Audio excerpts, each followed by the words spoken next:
Amen. హల్లెలూయా. ప్రభు యేసు దేవుని కృప సదా మనకు తోడై నడిపించునుగాక. ఈ యొక్క ఆధ్యాత్మిక వసంతంలో ప్రాముఖ్యమైన దినము, సర్వలోకము శుభప్రదమైన నిరీక్షణతో గడుపుకునే దినము యేసు ప్రభు వారి యొక్క మరణ దినం. ఈ శుక్రవారము యేసు ప్రభు వారు కలువరి సిలువలో మరణించిన దినము. గత రాత్రి గెత్సెమనే వనములో యేసు ప్రభు వారిని రాణువ వారు పట్టుకొని గత రాత్రి అంతయు అన్యాయపు తీర్పులలో ఆయన జీవితము కొనసాగి ఉదయకాలమున ఆయన మరణానికి అప్పగించబడి ఉన్నాడు. పిల్లరా, శుక్రవారం ఎవరి మరణం అనగా యేసు ప్రభు వారి మరణం. ఎవరి కొరకు అనగా పాపాత్ములమైన మన కొరకు ఆయన మరణించిన దినం. ఈ 39వ శ్రమల దినములలో 39వ దినము ప్రాముఖ్యమైన దినము. ఈ 38 దినాలు ఆచరించినా ఆచరించకపోయినా, నడిచినా నడవకపోయినా, ఈ దినమున లోకమంతయు ఒక శుభప్రదమైన నిరీక్షణతో ప్రభువుని వెంబడిస్తుంది, ప్రభువుని కలిగి జీవిస్తుంది. ఎలా అనగా మరణంతో మనుషుని జీవితం అంతమనుకుంటున్నామేమో కాదు, మరణము తర్వాత పునరుద్ధానం అన్నదని ప్రభు రుజువు చేసిన మధురమైన దినములో మరణమునికి అప్పగించబడిన దినం ఈ దినం. కనుకనే శుభ శుక్రవారం ఆధ్యాత్మిక వసంతంలో 30వ దిన సహవాసానికి మిమ్మల్ని ప్రేమపూర్వకముగా ఆహ్వానిస్తున్నాను. ఆహా మహా మహాశరణ్య అవిమోచక దోషరహిత చంపే నీను నా దోషమే కదా.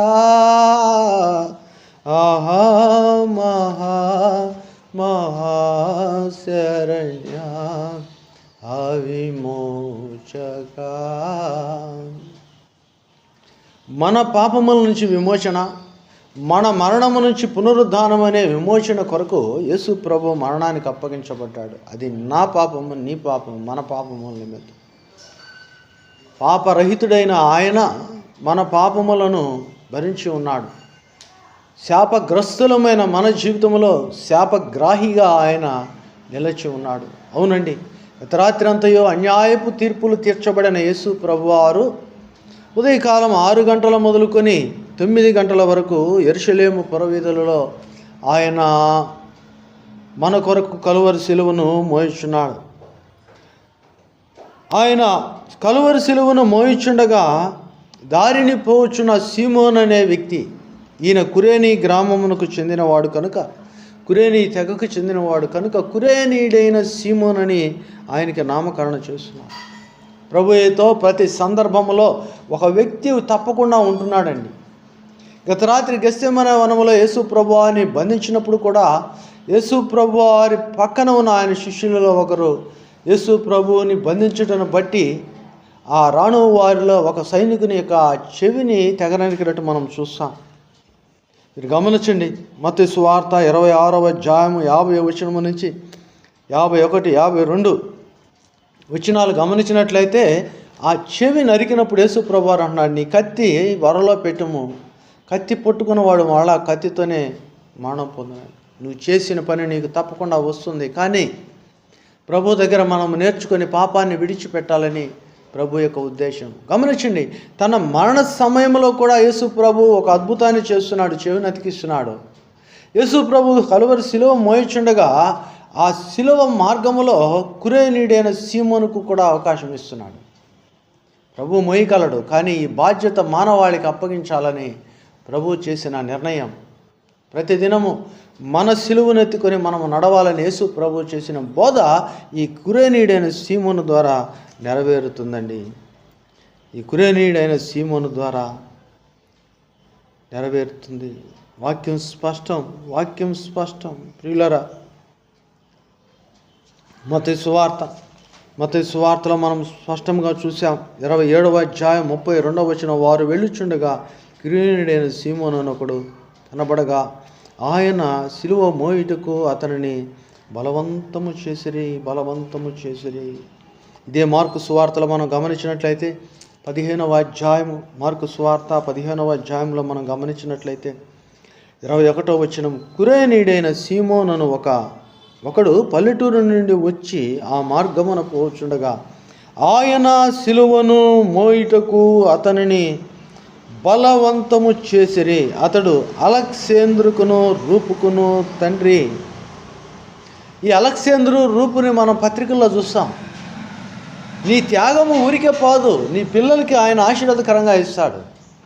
నీవు చేసిన ఈ క్రమమైన జీవితము, ఈ యొక్క ఆధ్యాత్మిక వసంతంలో నువ్వు క్రీస్తు కొరకు పడిన వేదన వెలుగులో నీ జీవితాన్ని మార్చుకోవాలన్న ఉద్దేశం అలెగ్జాంద్రుకును రూపుకును తండ్రి అయిన ఈ కురేనీయుడైన సీమోను ఎలా ప్రభు హెచ్చించాడు, ఆ కుటుంబాన్ని నిన్ను కూడా హెచ్చిస్తాడు.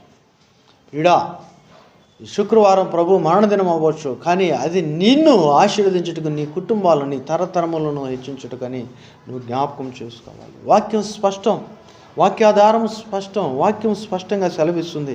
యేసు ప్రభు మనకు చేసిన బోధ, ప్రతి వాడు తన సిలువను ఎత్తుకొని నన్ను వెంబడించాలన్నది కురేనీయుడైన సీమోను ద్వారా దేవుడు మొదటలోనే జరిగించాడండి.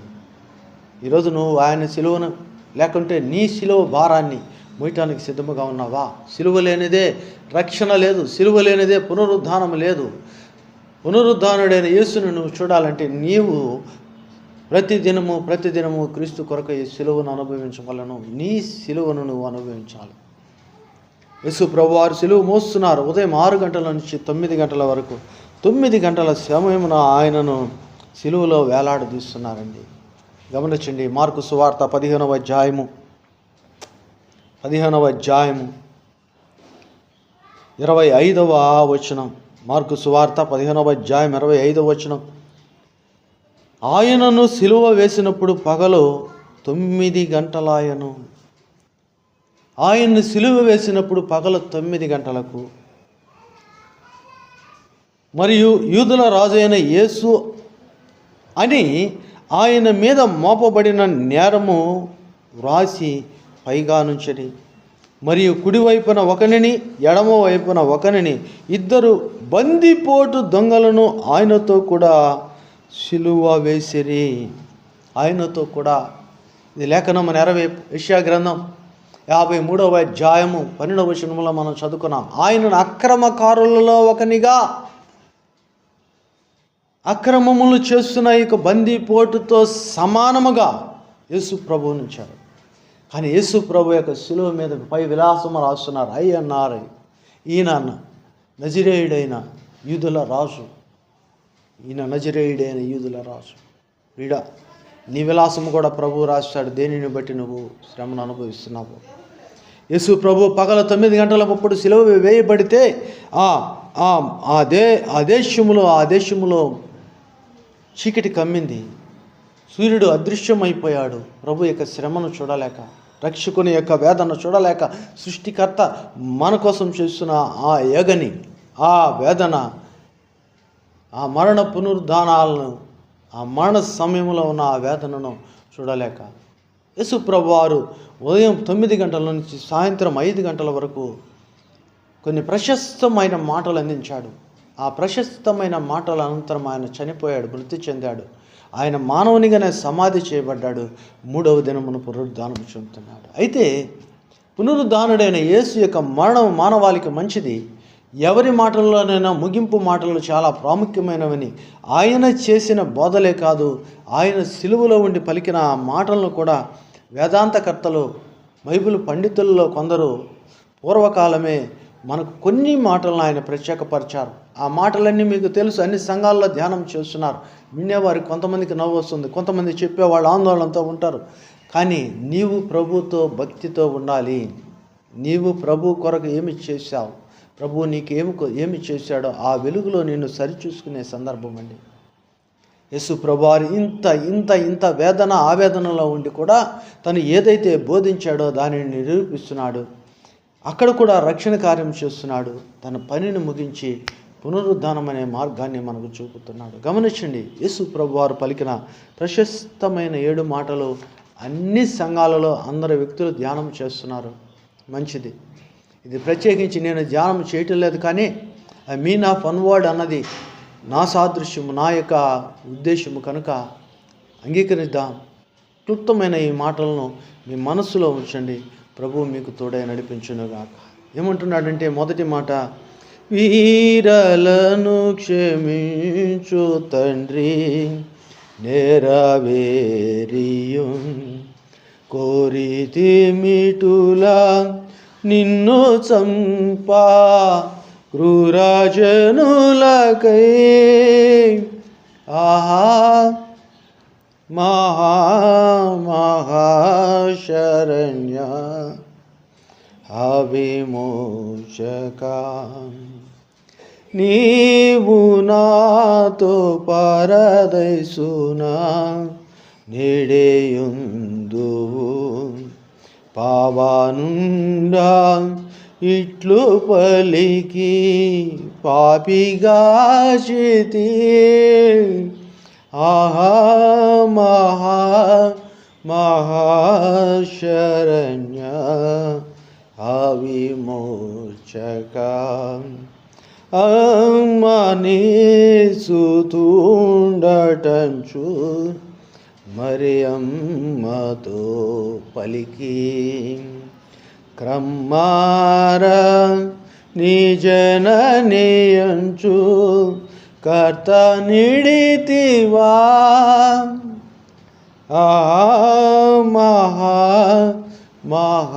మహాశరణ్య అవిమోచక నా దేవదేవాయేమి వీడ నాడితివనుచు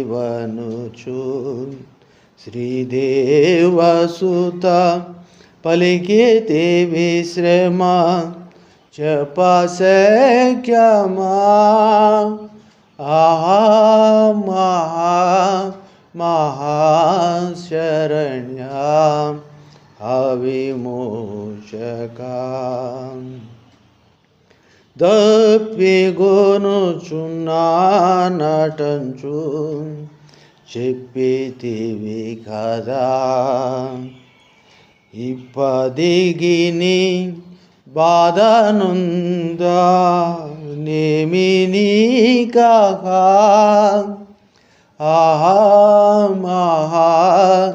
మహాశరణ్య అవిమోచక శ్రమ ప్రమాదములను గొప్ప శబ్దమెత్తిహా సమాప్తమైనదనుచు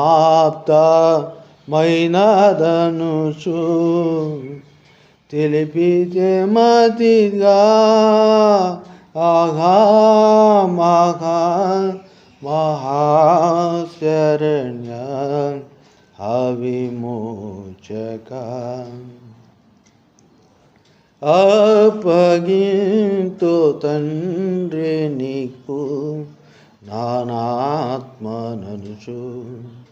గొప్పయా బాటము చేసి కూలిపోతేవా ఆగా మహాశరణ్య అవిమోచక. 7 మాటల సారాంశం ఒకటే, తండ్రి వీరేమి చేయుచున్నారో వీరికి తెలియదు కనుక వీరిని క్షమించుము. ఎలా చెప్పాడు, ఎలా మాట్లాడాడు గమనించండి. లూకా సువార్త 23వ అధ్యాయం 34వ వచనము. లూకా సువార్త 23వ అధ్యాయము 34వ వచనము. ముందు తండ్రిని జ్ఞాపకం చేసుకుంటున్నాడు. మనకు ప్రార్థనలో కూడా నేర్పింది ఆయన ఏమిటాయి అంటే, పరలోకమందున్న మా తండ్రి స్థితిని ఆయన ఎప్పుడు మరువలేదు, తండ్రిని విడిచిపెట్టలేదు. కనుకనే తండ్రి అని ఆయన సంబోధిస్తున్నాడు. ఆ తండ్రికి క్షమించమని చెప్తున్నాడు. ఆయనే తండ్రి. కానీ ఈ లోకంలో మనం మాదిరిగా ఉండాలని ప్రభు క్షమాపణ ఏదైతే బోధించాడో అదే నేర్పుతున్నాడు. కనుక ప్రియ సహోదరుడా, మీ శత్రువులను క్షమించుడి, మిమ్మల్ని హింసించు వారి కొరకు ప్రార్థన చేయడని మత్తయి సువార్త 5:44 చెప్పిన ప్రభు మనిషి కుమారునికి భూమి మీద పాపములు క్షమించుటకు అధికారము కలదని చెప్పిన యేసు ప్రభు ఈరోజు సిలువలో ఉండి కూడా ఈ మాటను నెరవేరుస్తున్నారు. వారేమి చేస్తున్నారో వారికి తెలుసు, అయినను వారి పాపములు క్షమించాలని మరణ సమయంలో కూడా ఆయన చూస్తున్నాడు. అనగా ఆయన పుట్టినది మొదలు మరణం వరకు పాప క్షమాపణ ఆయనలో నిలచి ఉన్నది. ఈరోజు యేసు ప్రభు బిడ్డలుగా చెప్పుకునే మనము కూడా మన జీవితంలో ఈ క్షమాగుణం ఉండాలని ప్రభు అంటున్నాడు. నీ శత్రువుని, నీ సహోదరుని ఎవరన్నా కానీ 7 మార్లు కాదు, 77 మార్లు కాదు, నీ జీవితాంతము క్షమ చూపించవలసిందే. తీర్పు తీర్చకుడి, అప్పుడు మిమ్మును గురించి తీర్పు తీర్చబడదు. మనుష్యుడు ఏమి విత్తునో ఆ పంటనే వివిధ రకాల వాక్యాలు ఉన్నాయి. దీనిలో దాగి ఉన్న క్షమ ఈరోజు ప్రభు కలువరి శిలువలో వేలాడుతూ ఆయన పలికిన మొదటి మాటలో చెబుతున్నాడు. ఈ క్షమ మనం అలవరుచుకొని ఆ వెలుగు సంబంధులుగా అనేకులకు వెలిగించి బిడలుగా ప్రభు మారుస్తున్నాడు. ఇటు కృప దేవుడు మీకు దయచేయునుగాక. రెండవ మాటగా యేసు ప్రభు అటువైపున ఇటువైపున 2 బందిపోటు దొంగలు ఉన్నారని మనం ముందు తెలుసుకున్నాం. వారిరువురు మధ్య ఈయన అక్రమకారుల్లో ఒకనిగా ఎంచబడ్డాడు. అయితే ఈ మాట రక్షకుని మాటగా మీకు పరిచయం చేస్తున్నాను, రక్షణ వాక్కుగా మీకు తెలియచేస్తున్నాను. తెలుగులో యేసు ప్రభు వారు పలికిన రెండవ మాటగా మనకు ముందు తరం వారు మనకు అందించిన మాట, నేడు నీవు నాతో కూడా పరదేశులో ఉందువు. లూకాసు వార్త 23వ అధ్యాయము 43వ వచనం. నేడు ఈరోజు పౌలు భక్తుడు అంటాడు, ఇదే మిక్కిలి అనుకూల సమయం, నేడే రక్షణ దినం. ఎలా? ఈయన ప్రభువును ఒప్పుకుంటున్నాడు, అయ్యా నీకు రాజ్యం ఉన్నది, ఆ రాజ్యములో నన్ను జ్ఞాపకం చేసుకున్నామని. మరి ఒక దొంగ, మరి ఒక బందిపోటు ఈ మాట అంట్లా, నిన్ను నీవు కాపాడుకో, మమ్మల్ని కాపాడుకోమని చెప్తున్నాడు. 2 బందిపోట్లే, కానీ ఒక్క మాటతో ఈ బందిపోటు అన్న పదము తీసివేయబడి రక్షించబడిన సేవ్డ్ పర్సన్గా, రక్షించబడిన వ్యక్తిగా ఈ మాటను ప్రభు సెలవిస్తున్నాడండి. అతనికి దొంగ కాదు. ఒకవేళ నువ్వు అతను దొంగ భావిస్తే నీవే గజ దొంగవు.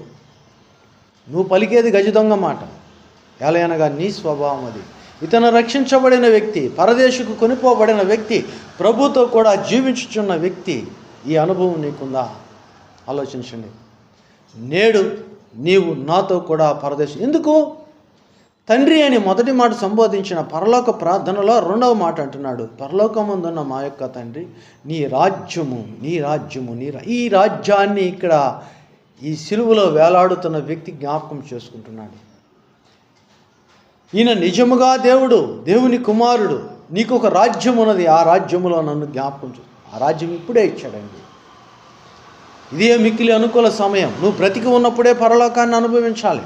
పరలోకమును అనుభవించటం అనగా రక్షించబడాలి. ప్రభు వెలుగు నీలో ప్రసరింపచేయాలి. ఇదే రక్షణార్థమైన మాట, రక్షకుని మాట, రక్షణ మాట.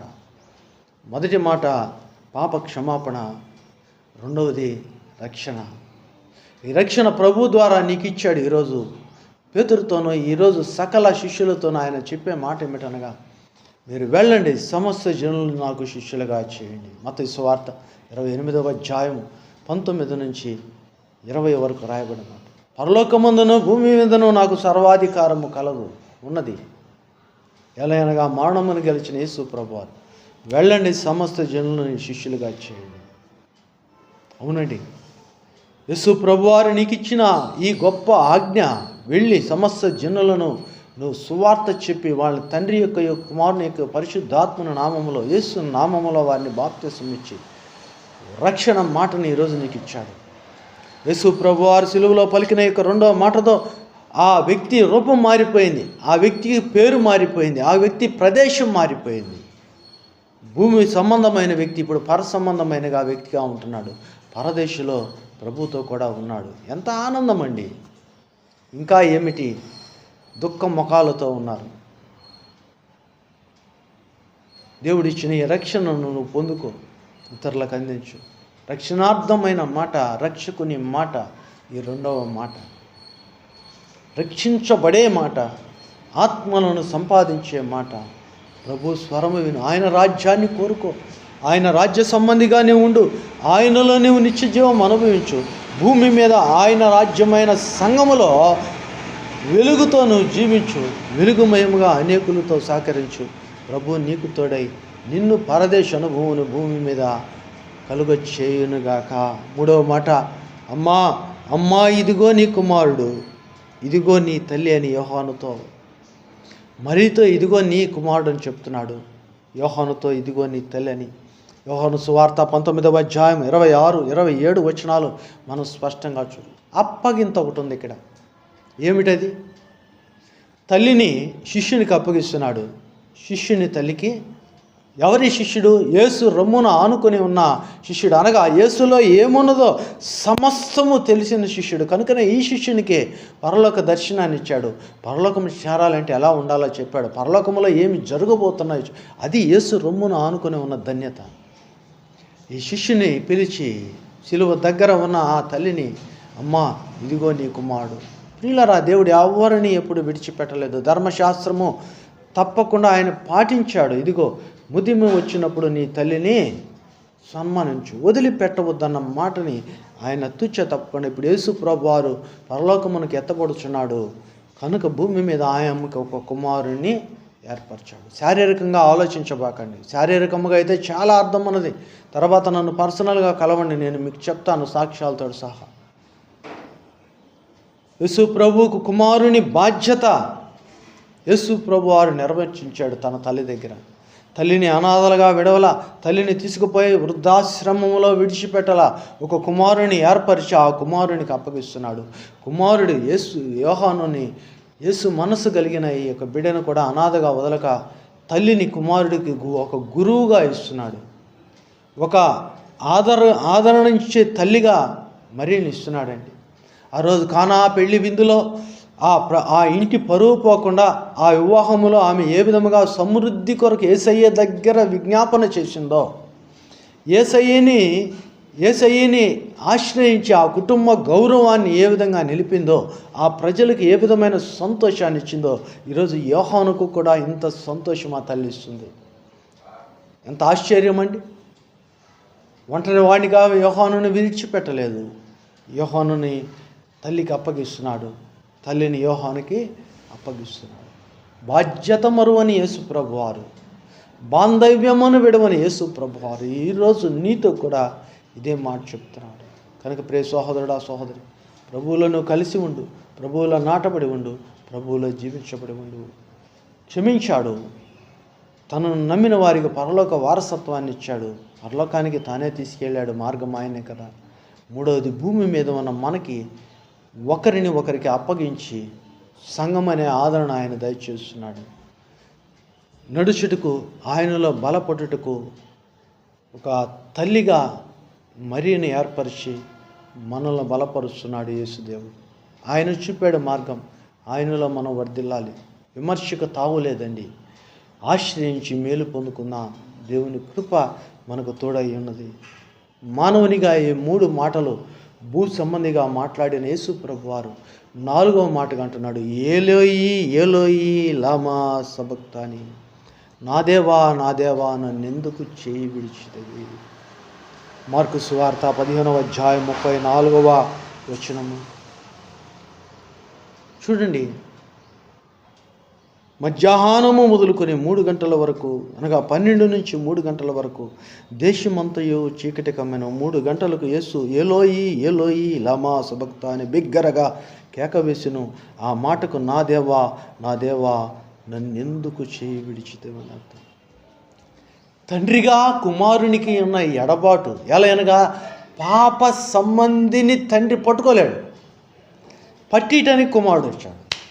ఇప్పుడు యేసయ్య ఒక చేత్తో మనల్ని పట్టుకున్నాడు, ఒక చేత్తో తండ్రిని మధ్యవర్తిగా ఉన్నాడు. ఆయన మధ్యవర్తిగా ఉన్న యేసు ప్రభువారు మన పాపములు భరించడానికి వచ్చిన యేసు ప్రభువారు పాపములతో పరలోకం వెళ్ళలేడు కాబట్టి తండ్రి కుమారుని చేయి విడుస్తున్నాడు.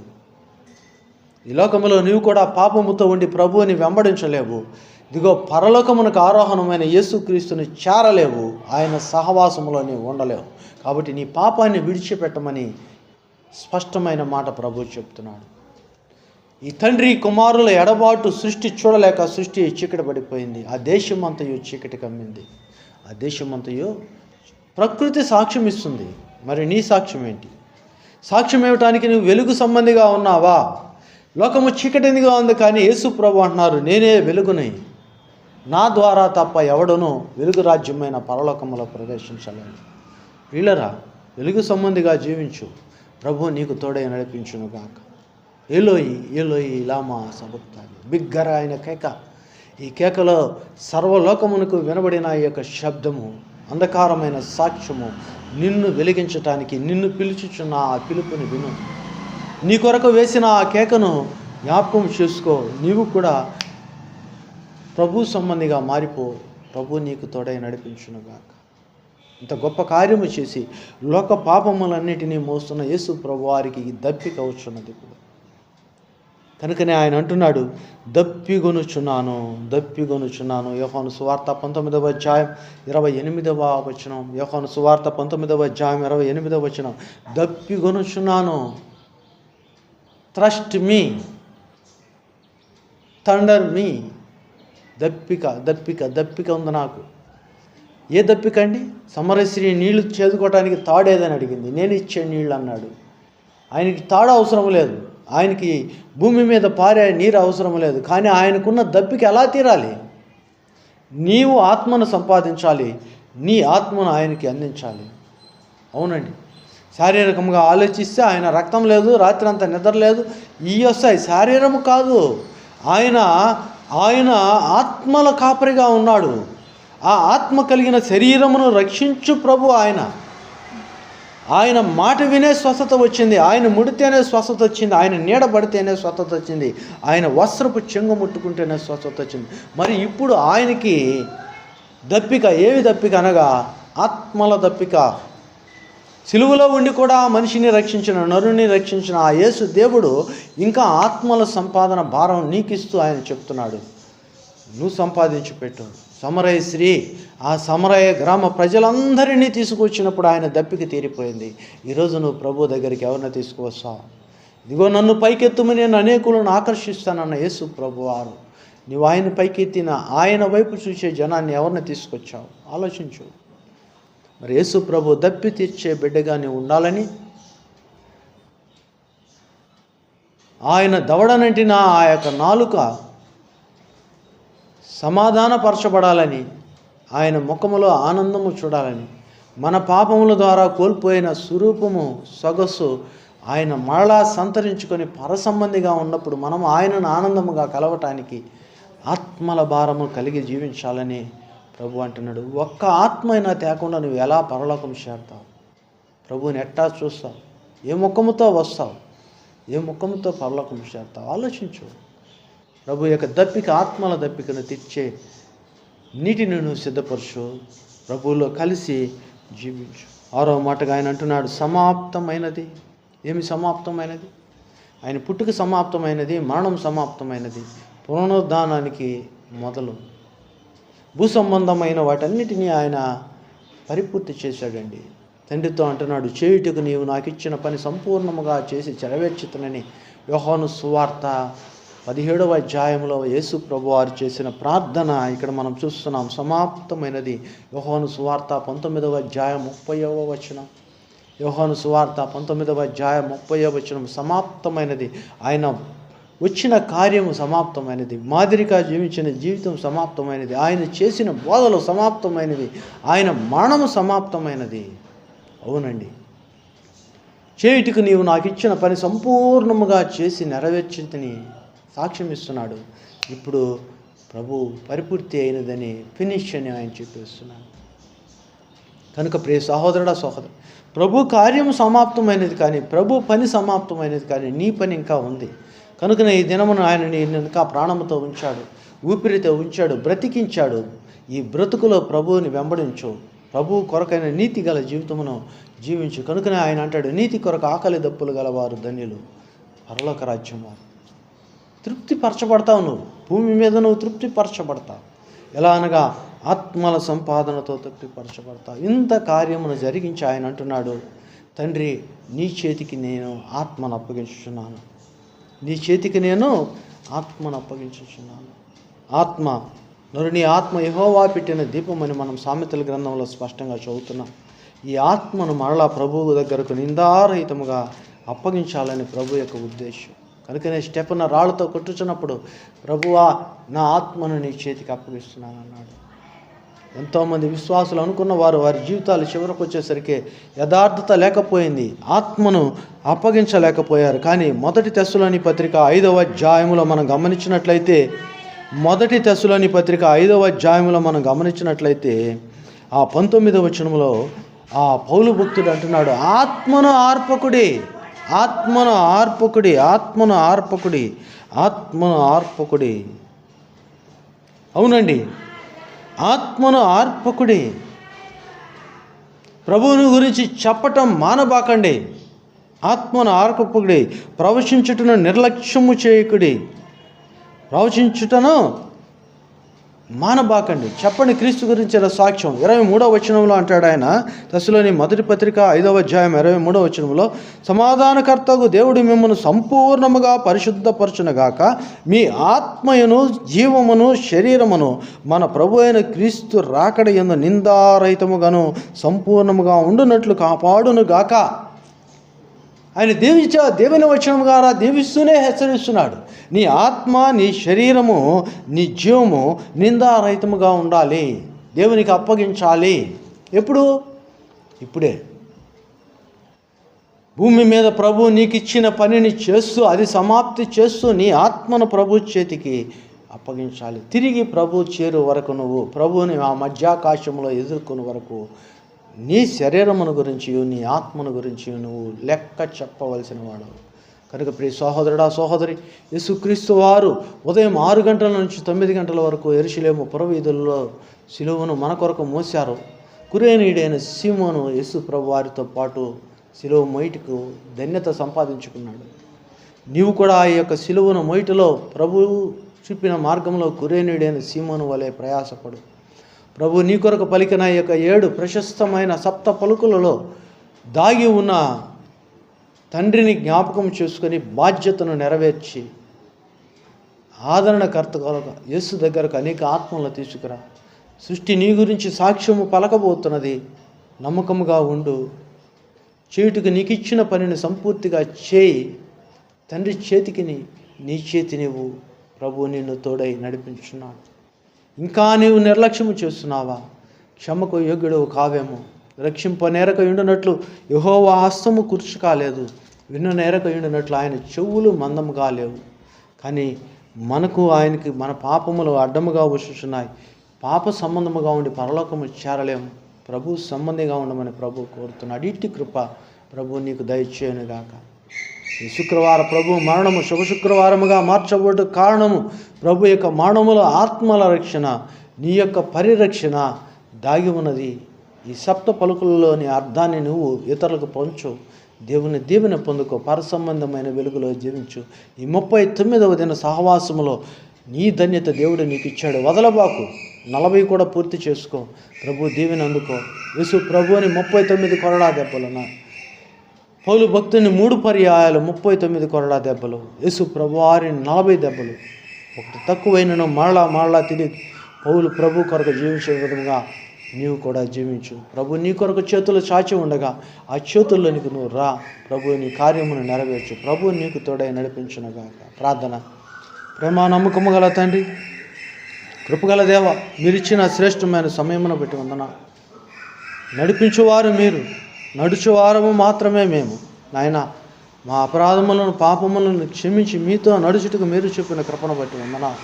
మీలో దివ్యమైన వెలుగును, ఆశీర్వాదకరమైన మేలు మీ సప్త పలుకుల్లో దాగి ఉన్న హెచ్చింపు. నాయన, గత రాత్రి అంతా మీరు వేదన చెందారు, అన్యాయపు తీర్పులు తీర్చబడ్డారు. ఉదయకాలమున 6 నుంచి 9 వరకు సిలువ మానును మీరు మోస్తున్నారు. 9 గంటల నుంచి సాయంత్రం 5 వరకు కలువరి సిలువలో మీరు వేలాడుతున్నారు. మీ సమాధి కార్యక్రమం అరిమత్తయి యేసోబు మరియ సాక్షిగా నిర్వహిస్తున్నారు. నాయన, ఎంత చూచి కూడా మేము చూడనట్లున్నా మమ్మల్ని క్షమించమని మీ కృప దయచేయు.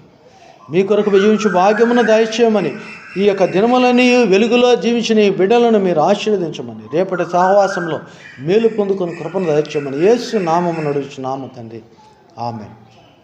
తండ్రి, కుమార, పరిశుద్ధాత్మ త్రియక దేవుని సకలమైన దీవెన, పునరుద్ధానుడైన యేసు మరణదినమైన ఈ దినములో మరణంతో కూడిన శుభము మీకెల్లరకును తోడై నడిపించునుగాక.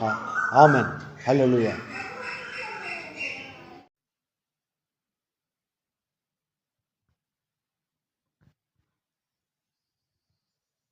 కలువరిలోని సిలువ త్యాగమే కరిగించెను నా పాప హృదయమే.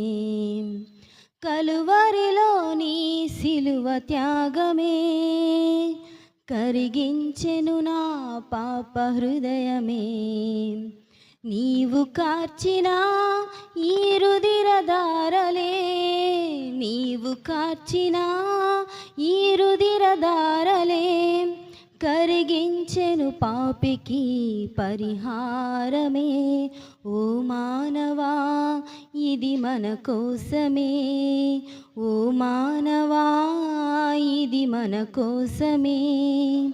ఈ గొప్ప ప్రేమ బలియాగమే కలువరిలోని సిలువ త్యాగమే కరిగించెను నా పాప హృదయమే. మన దోషము కొరకై నలుగగొట్టబడెను, మన అతిక్రమ బాధలు సిలువపై మోసెను. మన దోషము కొరకై నలుగగొట్టబడెను, మన అతిక్రమ బాధలు సిలువపై మోసెను. కొరడా దెబ్బలతో గాయపరచబడెను, కొరడా దెబ్బలతో గాయపరచబడెను. ఆ గాయములే నిన్ను స్వస్థపరచెను, ఆ గాయములే నిన్ను స్వస్థపరచెను. ఓ మానవా ఇది మన కోసమే, ఓ మానవా ఇది మన కోసమే. ఈ గొప్ప ప్రేమ బలియాగమే కలువరిలోని సిలువ త్యాగమే కరిగించెను నా పాప హృదయమే. తలపైన ముళ్ళు, ప్రక్కలో బల్లెము, చేతులలో మేకులు భరించినావే.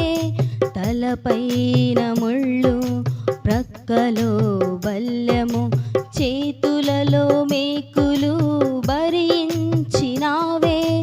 బతుకుతే బడిన గొర్రె పిల్లవోలే, బతుకుతే బడిన గొర్రె పిల్లవోలే మౌనముగా శిక్షను సహించినావే, మౌనముగా శిక్షను సహించినావే. ఓ మానవా ఇది మన కోసమే, ఓ మానవా ఇది మన కోసమే. ఈ గొప్ప ప్రేమ బలియాగమే కలువరిలోని సిలువ త్యాగమే కరిగించెను నా పాప హృదయమే. ప్రతి పాపమును కడుగును యేసుని రక్తమే, ప్రతి శాపము బాపును ఆ ప్రియుని రక్తమే. ప్రతి పాపమును కడుగును యేసుని రక్తమే, ప్రతి శాపము బాపును ఆ ప్రియుని రక్తమే. నీకై మరణించి విమోచనను కలిగించి, నీకై మరణించి విమోచనను కలిగించి ఆ ప్రియుని చెంతకు నీవు చేరుమా, ఆ ప్రియుని చెంతకు నీవు చేరుమా. ఓ మానవా ఇది మన కోసమే, ఓ మానవా ఇది మన కోసమే. ఈ గొప్ప ప్రేమ బలియాగమే కలువరిలోని సిలువ త్యాగమే కరిగించెను నా పాప హృదయమే. కలువరిలోని సిలువ త్యాగమే కరిగించెను నా పాప హృదయమే. నీవు కార్చిన ఈ రుధిరధారలే, నీవు కార్చిన ఈ రుధిరధారలే కరిగించెను పాపికి పరిహారమే. ఓ మానవా ఇది మన కోసమే, ఓ మానవా ఇది మన ప్రేమ